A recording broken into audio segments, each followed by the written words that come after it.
today I welcome all our viewers of the AIDEM to this special program. Although I welcome you guys with a smile, today is a rather somber day as we were greeted by the news of the T.P Rajeevan passing away. And as we all know, T.P Rajeevan is a very acclaimed writer. He writes in Malayalam, English. He has written so much work in terms of fiction and in terms of poetry. And today we're joined by Venkitesh Ramakrishnan and Anita Nair. Venkatesh, sir, I'm sure all the viewers of AIDEM is familiar with him. He's always talking to us. Anita ma'am, she's also from the literary field, and she's also published so many books in English. And today, the thing is that both these individuals have a personal relationship with T.P. Rajeevan sir, and I would like to hear a perspective of someone from the literary world and someone from the journalistic world about their relationship with T.P. Rajeevan. So, ma'am, I'll start with you. On this day, like when you look back, how do you remember him as a individual and as a fellow writer? It was with great sadness I heard about Rajeevan's demise, and I feel that there was so much that Rajeevan still had to write, and sadly at 63, he passes away, and now that line of literature will never emerge, because what I think Rajeevan brought to the world that he created, or the worlds that he wrote about, be it poetry or his fiction, was that he actually managed to with very kind of simple language. I mean, I'm speaking of Malayalam poetry and the novels that I've read translated into English, where you get the sense that here is somebody who can convey a lot without having to perform verbal calisthenics while writing, which means writing multi-syllable words and going off into a streak of lyricism which nobody but the author understands. So for me, Rajeevan was somebody who was a very down-to-earth writer, a writer who understood the worlds that he was writing about, and most importantly, I think he also had a kind of moral courage in taking a stand and writing about it in his poetry. Now, Venkatesh sir, you also personally knew him. I'm sure you interacted with him on multiple occasions. What do you have? What's coming into your mind right now? Yeah, I think I'm essentially a reader, and my writing is nothing to do with creative writing. I'm a reporter who's essentially reporting on political events and giving analysis. I and Rajeevan had a very special equation. He was somebody who was very keenly following politics in a very close manner, both state politics and national politics and international politics. And he always, whenever we used to meet, he used to have 100 questions on what's happening and how things are developing in India, especially in North India. And he had a very innate opinion. The point is, he was somebody who was very unique in the sense, Kerala is a place where, the politician, the writer is somebody who's a great celebrity. From anything happening across the world, the writer's opinion is very, very important for Malayalis. I mean, if COVID happens, it's the literature's opinion, the writer's opinion that is important. In any situation. But Rajeevan did not believe in that. Rajeevan did not believe in kind of, giving his opinion on every subject. But then he was a keen political animal. And very interestingly, in the Kerala literary context, he was somebody who was an out-and-out liberal, in the sense, he did not have any pretensions of being a leftist. And especially, he was very much against the left in Kerala. He thought it was a Stalinist left, which did, understand the values of democracy. And he was very open about it. Now, I think it was very fascinating because we don't have too many writers who would kind of beyond that, in terms of his writing, especially both the novels that he wrote, really captured a very unique sociological milieu, and especially the book on the Kottoor, the book, where he kind of brings out a kind of a leader and a social leader who who's got, shades of magic realism in him. I am sure that Anita would have something to say about it. I mean, which of the two books do you like most, better? Is it Kottoor or is it Padiravile, the murder story? Yeah. Yeah. So in all honesty, I've only read Pareri Manikyam in Malayalam. The other one was the translation that was there, and I didn't read that because when I know Rajeevan and I know that he writes in Malayalam, I just couldn't find I don't know the expands in my mind to be able to read English and accept it as Malayalam, and and especially because I speak the language. If it was any other language, I don't have a problem. But knowing the author and knowing the way he spoke Malayalam and everything, with that faint kind of accent from the Malabar accent and everything. So I would very faint, very, very faint, but I would still find it very hard to read it and to be not, see Rajeevan there. So, the thing I'd like to kind of talk about here is the first time I've heard Rajeevan, perform his poetry. I mean, in Malayalam, you're literally performing your poetry because you kind of, narrate it with effect and cadence and all those things. Was in Wayanad. And this was a Calicut University function that was happening. It was an art camp plus a check dam installation or renovation or something like that. And I was invited for it. And Rajeevan was very, very insistent I go there. I hadn't met him at that point. And I agreed to it because I was just fascinated by the whole idea of this art camp in the middle of wilderness. Just to interject, which year was that? Which year was that? Which year was not entirely sure gathering? I'm not entirely sure if it was 2002 December, I think. I'm not entirely sure. Okay. And then, so you should imagine this place. This is like this really small little rustic area. And, like the panchayat president and, the locals are there. There's a local poet there who's going to stand there and sing about the blue of the hills in Wayanad and the green of the leaves, etc. and so on. And then comes Rajeevan there and he stands there. And, the way he has a way of kind of looking into his chin and narrating. And his first line was Ende Mulagal Levide. And I was like, what? This is a man who has like the total, I mean, I would think twice about, presenting a poem like that in the middle of nowhere with a very, very kind of rural, rustic sensibility around. But it was basically one of the most feminist poems I've ever heard in my life. It's about this woman bemoaning how wherever she goes, her bosom is taken away by the ogling gaze, the male gaze pretty much. It's a poem on the male gaze. And I just thought it was the most powerful thing I'd heard in a very long time. And so I think my relationship with Rajeevan's work and the writer himself began with a great sense of admiration for him. Well, of course, in later years, of course, you had collaborated in kind of, building up a poetry kind of promotion society, which of course had international participation. Could you tell us something about it? Yeah, so it was at this point that Rajeevan mentioned that he and a few of his friends were setting up this publishing house called Yeti.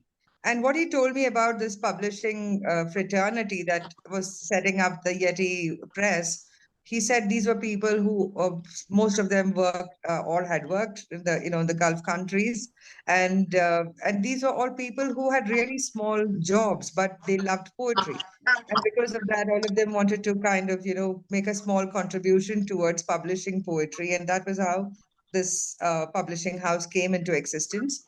And when he said that, and he asked me if I would have like, something to give them. And I said, at that point, I didn't have a novel or anything. And he asked, what about your poetry? And I said, yeah, I have poems, but I've never kind of put them together into a collection. And excuse me. And he said, can I read it? And so I gave him the poetry to read. And he said, could we go ahead and publish this? And that was the first book that Yeti published. So after that, I helped him, connect with a few other national writers like Dom Moraes, C.P. Surendran, etc. And he went ahead to publish poetry as well. But sadly, I don't think Yeti survived. Well, I mean, you talked about his Malayalam poetry. There are some fascinating English poems that he has written. Like, for example, the poem where Gandhi and Kasturba are traveling, and then what do you think about his English poetry? Again, I said, because I've always seen him as a Malayalam writer, I just kind of steered clear of the English part of his writing. Because I thought the earthiness of his Malayalam, I mean, it was just a kind of like, I think a kind of, I would say, I wouldn't say denial, but it was more in terms of like, I just couldn't get myself to enjoy his work in English because I just loved his work in Malayalam. Right. So I think that is perhaps, interestingly, when we were, when I was a young reporter and he was a young, he of course did a lot of varied jobs. We met in Delhi when he was also a journalist and I was also a journalist in Delhi. So he used to, he was working on his first novel at that point of time. And he told me that, he had originally thought of writing both the novels in English. I mean, in later years, he would say that. So, basically, my feeling is that, he was somebody who was really one of the few multilingual writers that we had in Kerala, apart from Vijayan. And I have enjoyed his work in both Malayalam as well as in English.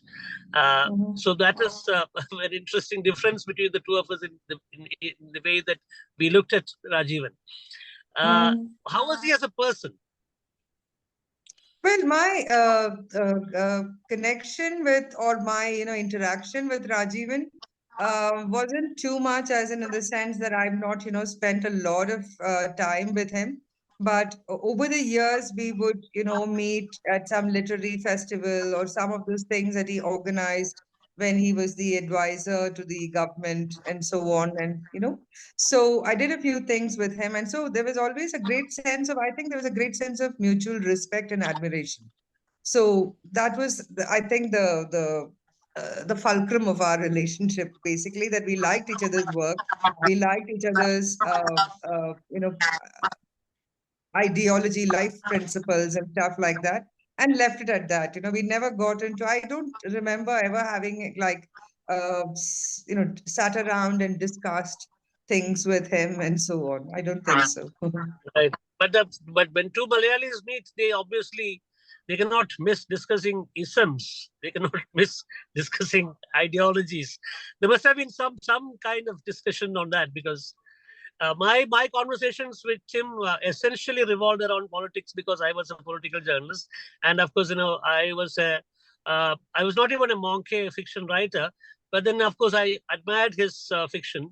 But there must have been some occasions when you guys shared some kind of talk or discussion on the various isms that have impacted Malayalis. No, not really, actually, because I think it was just that, the interaction timing was very fleeting. And the thing is, I mean, when we met, we just talked about books and writing, and have you read this book, and have you read that book, and what do you think, and so on. In fact, I had attended a function of his where a book of his was launched. I think it was brought out by Current Books. And there were some other writers also there at that point, but he also was the person who was there at my Malayalam launch of my novel Idris. This was in Thrissur, and Rajeevan was in conversation with me about the book and writing and so on. Okay. So when we think about, I mean, the point is, it's really strange that he is just 3 years elder to me, and then and he has moved away, and then we're talking about his legacy, and it's very strange, actually. But we need to think about that, because I think he was a very unique writer. He was unlike any other Malayalam fiction writer. So when we think about his legacy, what should we be telling young people who want to write or who want to emulate Rajeevan? Well, I think basically that do not be afraid, because I think that would be just write. Whether you want to write in English or Malayalam, or you want to write in both languages, if you have the capability and you have the felicity for both languages, then just go ahead and write. Because I don't think he held himself back saying that I'm not from a literary family and all of that, or I don't have a literary pedigree and that kind of thing. He just wrote the way he wanted to write. And I think that is the greatest act of courage for a writer, to be able to write exactly the way you want to write without being, let's say, swayed by what is around you. Long ago, I remember you telling me, when we had a conversation in one of the Malayalam television channels, I remember you telling me that, that writing is like any other vocation. The point is you need to keep doing it. If you don't keep doing it, you will not reach anywhere. I remember you telling me that. Yeah. And I think it's a very important advice for young people who would want to build up a career as writers. Absolutely. And also, and to also develop a very thick skin. Nirmal, do you want to ask anything further? Do you want to add to it? And ma'am, you actually wrote the foreword for his books, right? So can you talk about that interaction, like two writers, like someone letting another writer, take part in his creation in a way? Well, I think it's because, like I said, like I was mentioning to Venkitesh, that it came from a point or a place of mutual respect, that he liked my work and I liked his work. And it's when you ask a writer to write a foreword for you, you only do that of someone whose work you admire and respect, and not just anybody kind of thing. So for me, I always think of it as a great compliment when someone wants me to write their foreword. I mean, someone as established and well known, and as humongously talented as Rajeevan. So anybody like that, when they ask me to write a foreword, then I'm very honored to do that. That doesn't mean that I will write the foreword for everybody.